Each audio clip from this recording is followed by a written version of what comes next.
আর একটু ক্যামেরার সামনে ডাইরেক্ট আসার মূল কারণ হইতেছে যে থটস অফ বিল্লাল যেসব কথাবার্তা বলে এবং যেভাবে আচরণ করে, মানে সেটা মনে হচ্ছে যে বাংলাদেশের মুকেশ আম্বানি।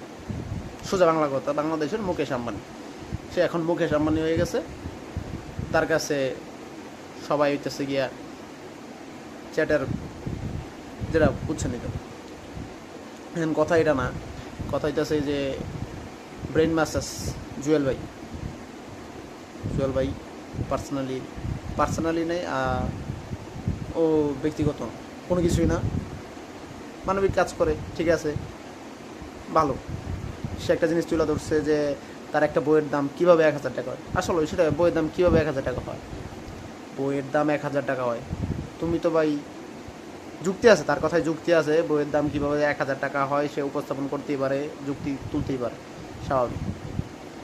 এখন কথা এটা না, তুমি তোমার ওই 40 লাখ টাকার যে একটা কন্টেন্ট দিছিলা, ওই কন্টেন্ট শোনার পরে পোলাপাইন আমলা কামলা বুড়া যা আছে নিজের কাম কাজ বাদ দিয়া মনে করো যে কন্টেন্টে নেমে পড়ছে, মনে করছে যে কন্টেন্ট খুব, এই শালা টাকাই টাকা, কন্টেন্ট মনিটাইজেশনের টাকায় ফেসবুকে খেলে টাকা ছড়াছড়ি করতেছে।